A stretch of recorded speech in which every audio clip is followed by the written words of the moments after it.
It was a chilly October evening when Mark Johnson pulled into his driveway after a long day at work. The sun had dipped below the horizon, leaving the neighborhood cloaked in darkness. The only sounds were the faint rustle of leaves in the breeze and the occasional distant bark of a dog.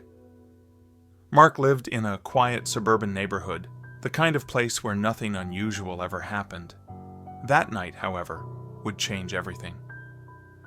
As he stepped out of his car, Mark felt an inexplicable chill run down his spine, as if someone were watching him. He shook it off and headed toward his front door. Just as he reached for his keys, a soft knock echoed behind him. Turning around, Mark saw 2 children standing at the edge of his driveway. They couldn't have been older than 10 or 11. The boy was wearing a hoodie, and the girl had her hair tied in pigtails. Both stood unnervingly still, their heads tilted downward. "Can I help you?" Mark asked, his voice tinged with confusion. The boy looked up first. "We're lost. Can we come inside to use your phone?" Mark hesitated. There was something off about them. Their clothes looked outdated, and their skin was unnaturally pale. Still, they were just kids. "Where are your parents?" he asked. The girl raised her head then, and Mark's stomach tightened. Their eyes were pitch black. No whites, no irises, just endless darkness. Mark stumbled back a step, his mind racing. I don't think I can let you in. Maybe I can call someone for you?" The boy's lips curled into a faint smile, though it didn't reach his eyes.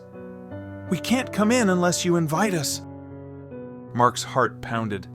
Something about the way the boy said those words felt wrong, as if they carried a weight he couldn't understand.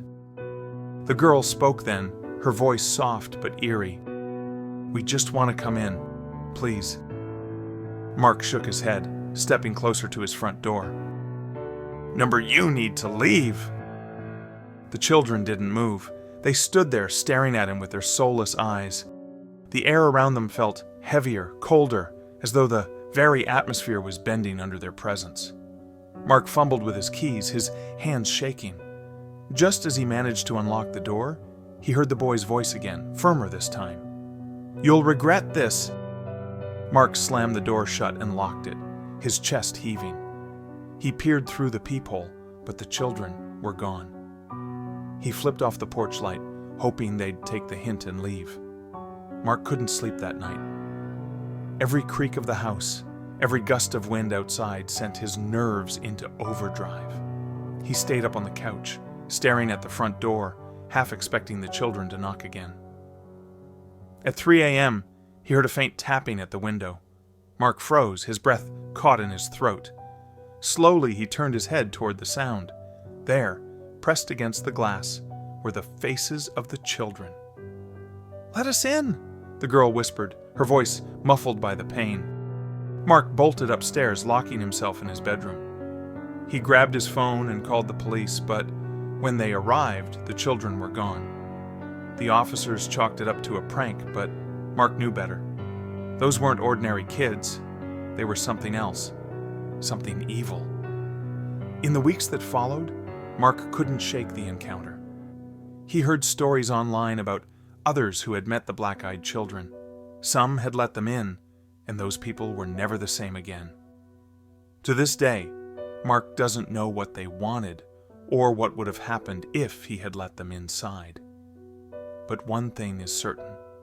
When night falls and you hear a knock at your door, think twice before answering. Some invitations are better left unanswered. Moral of the story: not every cry for help is innocent, and some doors are better left closed.